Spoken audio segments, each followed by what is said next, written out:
Hello दोस्तों, आप सभी का स्वागत है आपके अपने यूट्यूब चैनल नॉलेजपुर में। आज के वीडियो में मैं आपके लिए लेके आया हूँ इतिहास के पहले अध्याय यूरोप में राष्ट्रवाद के सभी ऑब्जेक्टिव क्वेश्चन को। ये सभी के सभी ऑब्जेक्टिव क्वेश्चन आपके बिहार बोर्ड एग्ज़ाम 2022 के लिए बहुत ही ज़्यादा ज़रूरी है। मैं चाहता हूँ आपको वीवीआई क्वेश्चन कराने के बदले मैं आपको सारा ऑब्जेक्टिव क्वेश्चन ही करा दूँ, जिनसे आपका पूरा का पूरा कन्फ्यूजन क्लियर हो जाए।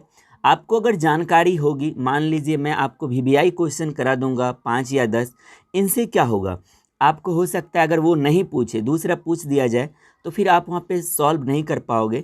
इसीलिए मैं अब आपको वीडियो मिलता रहेगा, यानी सभी अध्याय का मैं ऑब्जेक्टिव क्वेश्चन अलग से अलग वीडियो में सभी का अलग अलग कर दूंगा और आपको अच्छे से समझ में आएगा। और आपके जानकारी के लिए बता दूं, आपके ही चैनल नॉलेजपुर पर ही मैं अभी इतिहास के ही सभी सब्जेक्टिव क्वेश्चन को भी करा रहा हूं। अभी हमारा इतिहास का चौथा चैप्टर है भारत में राष्ट्रवाद, उनके भी मैंने क्वेश्चन करा दिए हैं। अगर आपने अभी तक नहीं देखा है तो आप ज़रूर देखिए। बहुत ही अच्छे तरीके से सरल शब्दों में मैंने आंसर मैंने बताया है, प्रश्न को समझाने का प्रयास किया है। आपको फ़ायदा ज़रूर मिलेगा। तो चलिए शुरू करते हैं आज का यह वीडियो। इसमें जो भी आपको क्वेश्चन का लगेगा ना कि मुझे आंसर पता है, तो आप वीडियो को रोक कर कमेंट सेक्शन में आंसर करते जाइएगा। इनसे आपको बहुत ही ज़्यादा फ़ायदा मिलेगा। ठीक है, चलिए देखते हैं आज के पहले प्रश्न को। पहला प्रश्न है, इटली तथा जर्मनी वर्तमान में किस महादेश के अंतर्गत आते हैं? आपके पास ऑप्शन है, ऑप्शन क है आपका उत्तरी अमेरिका, ख है दक्षिणी अमेरिका और आपका ग है यूरोप और घ है एशिया। तो आपको बताना है कि इटली और जर्मनी जो देश है ना, ये किस महादेश के अंतर्गत आते हैं। तो आपका उत्तर क्या हो जाएगा इसका? 1 नंबर का उत्तर, अगर आपको पता है वीडियो को रोकिए और आप कमेंट सेक्शन में इनका उत्तर लिखिए। तो इसका उत्तर हो जाएगा ऑप्शन सी, यूरोप में। कहाँ पर है? यूरोप में है आपको क्या? इटली और जर्मनी। ठीक है, चलिए अगले प्रश्न की तरफ बढ़ते हैं। हमारा अगला प्रश्न है, मैजनी का संबंध किस संगठन से था? मैजनी का कार्बोनरी से, लाल सेना से या डाइट से या नन ऑफ दीज, इनमें से किसी से भी नहीं। तो मैजनी का संबंध किससे था? तो इसका आंसर क्या होगा? आप कमेंट सेक्शन में इसका उत्तर लिखिए।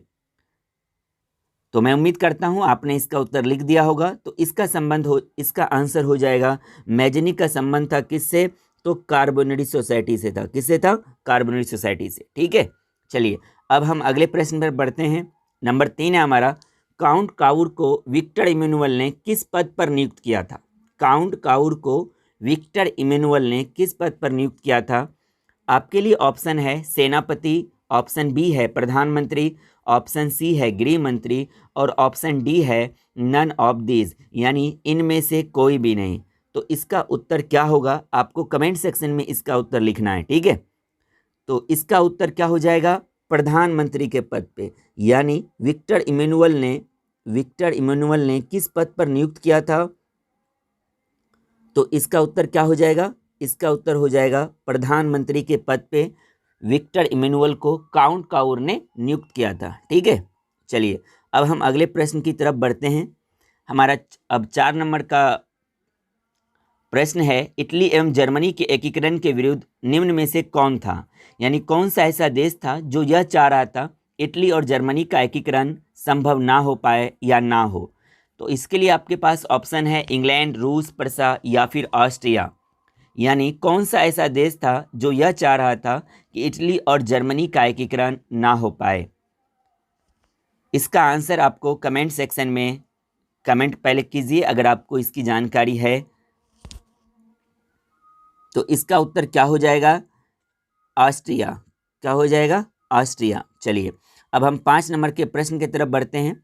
हमारा 5 नंबर का प्रश्न है, फ्रांस में किस शासन वंश की पुनर्स्थापना वियना कांग्रेस के द्वारा की गई थी? यानी फ्रांस में किस शासन वंश की स्थापना, जो वियना सम्मेलन हुआ था ऑस्ट्रिया की राजधानी वियना में 1815 ईस्वी में, वहाँ पर किस वंश का स्थापना हुआ था? ऑप्शन आपके पास बुर्बो वंश, हैब्सबर्ग, आर्लिया वंश या जारशाही। इसका आंसर आप जानते हैं तो कमेंट सेक्शन में ज़रूर कीजिएगा। इसका आंसर हो जाएगा बुर्बो वंश। क्या हो जाएगा? बुर्बो वंश। चलिए नंबर 6 नंबर का प्रश्न है आपके लिए, गैरीवाल्डी पेशे से क्या था?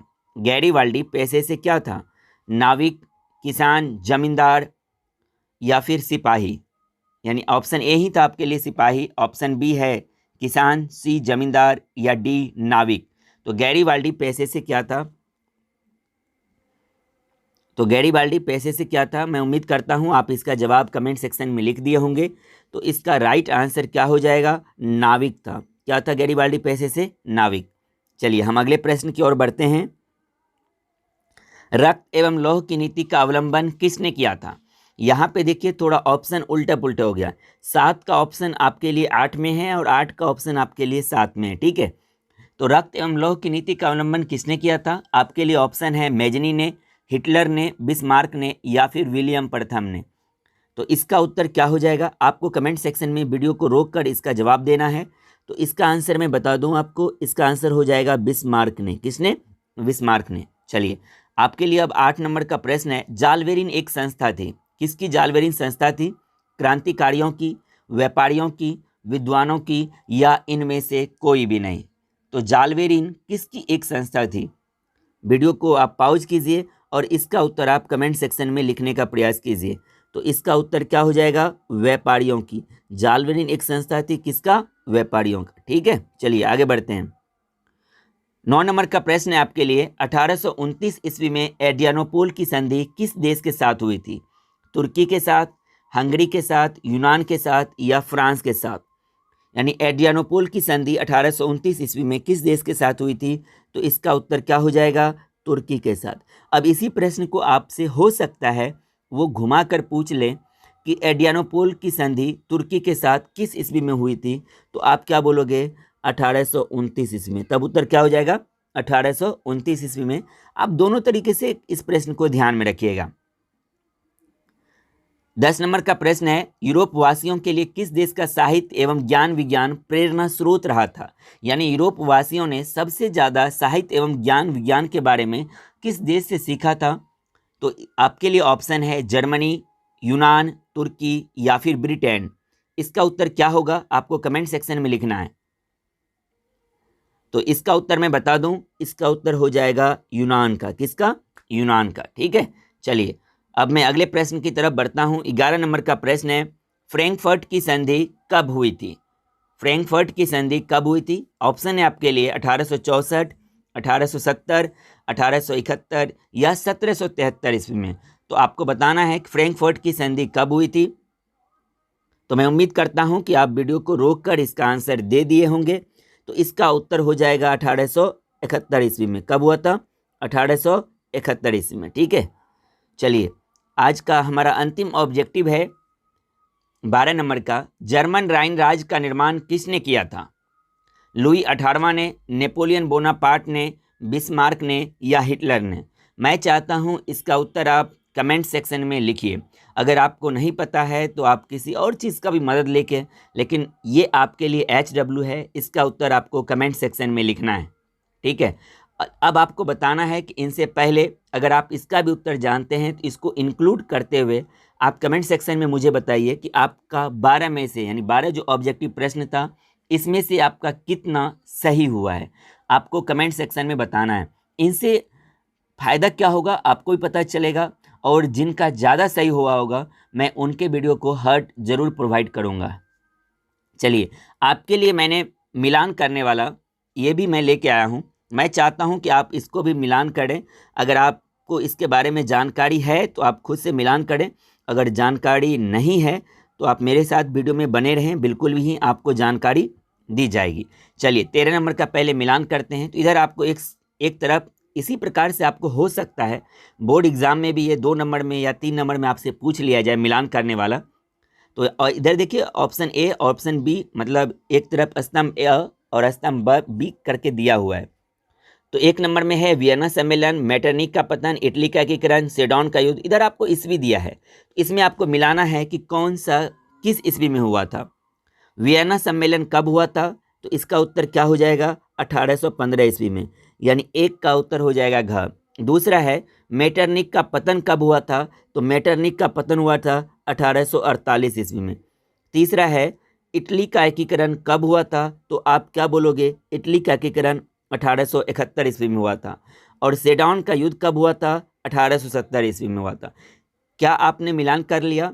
अब आपको ये ध्यान में भी रखना है, ये ऑब्जेक्टिव में भी प्रश्न बना के आपसे पूछ सकता है कि वियना सम्मेलन कब हुआ था, तो आप क्या बोलोगे 1815 ईस्वी में। मेटरनिक का पतन कब हुआ था, 1848 ईस्वी में।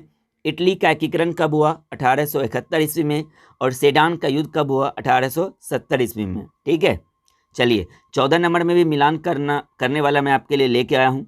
तो यहाँ पर है आपको एक तरफ Mazzini, Hegel, Bismarck, Victor Emmanuel, ये सभी के सभी लीडर हैं।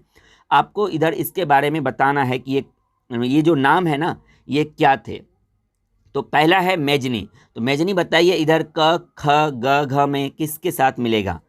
तो वीडियो को रोककर आप इसका भी जवाब देने का प्रयास कीजिए। तो चलिए मैं मिलाता हूँ, नहीं तो वीडियो फिर से हमारी लंबी हो जाएगी।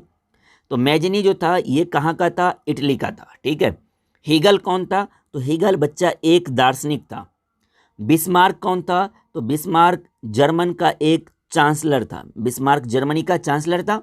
और विक्टर इमैनुअल कौन था, एक राजनीतिज्ञ था। इसी को काउंट काउर ने किस पद पर नियुक्त किया था, प्रधानमंत्री के पद पर नियुक्त किया था विक्टर इमैनुअल को। ठीक है। तो अब आपको बताना है कमेंट सेक्शन में कि आपका कितना सही हुआ। ठीक है, आप इंक्लूड कर सकते हो, अगर आपने मिलान करने वाला भी सही मिलान कर लिया है तो आप कमेंट सेक्शन में सच्चे मन से लिखिएगा और मैं ज़रूर उनको हर्ट प्रोवाइड करने का प्रयास करूंगा। इनसे क्या होगा, 1 साल के बाद भी या 2 साल के बाद भी जब भी कोई इस वीडियो को देखेगा और कमेंट सेक्शन में आएगा तो उन्हें पता चलेगा, अच्छा आज से 2 साल पहले इस नाम के बच्चे ने या इस नाम के व्यक्ति ने इतने में से इतने सारे क्वेश्चन को सही किया था। जो भी आपका गलत हुआ आप उसको भी लिखिएगा। इनसे आपका थोड़ा सा एक जो कॉन्फिडेंस है वह भी बढ़ेगा। आपको पता चलेगा कि इस क्वेश्चन की जानकारी मुझे नहीं है। अगर कोई भी ऑब्जेक्टिव क्वेश्चन आपको समझ में नहीं आया तो उसके बारे में आप हमसे कमेंट सेक्शन में ज़रूर पूछिएगा। ठीक है। तो आप टोटल मार्क आपको कमेंट सेक्शन में ज़रूर लिखना है आपका कितना सही हुआ। ठीक है। फिर मैं आपके लिए अगली वीडियो जो लेके आऊँगा वो हमारा क्या होगा, इतिहास के हमारा दूसरे चैप्टर से मैं लेके आऊँगा। और मैं इसी प्रकार से आपको इतिहास के सभी चैप्टर का ऑब्जेक्टिव क्वेश्चन और सब्जेक्टिव क्वेश्चन भी साथ ही साथ करा दूंगा।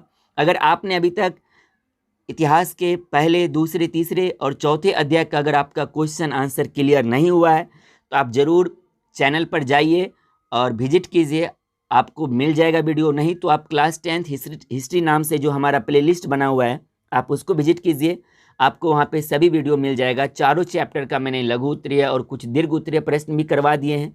आपको जिस भी अध्याय के किसी भी प्रश्न में अगर आपको दिक्कत है आप उस वीडियो के नीचे कमेंट सेक्शन में कमेंट जरूर कीजिए। मैं आपके कमेंट पे ज़रूर वीडियो बनाने का प्रयास करूंगा, लेकिन आप लोग कमेंट नहीं करते हैं, ये चीज़ मुझे बुरा लगता है। अगर आप वीडियो देखते हो, आपको समझ में आता है तो आप अच्छा बुरा एक्सपीरियंस ज़रूर कमेंट सेक्शन में शेयर कीजिए। अगर कुछ कमी है तो मैं भी उस पर सुधार करूँगा, लेकिन आप हमें बताओगे तभी तो हम सुधार कर सकते हैं। फिर जो हमारी वीडियो आएगी उसमें वो कमी नहीं होगी। ठीक है।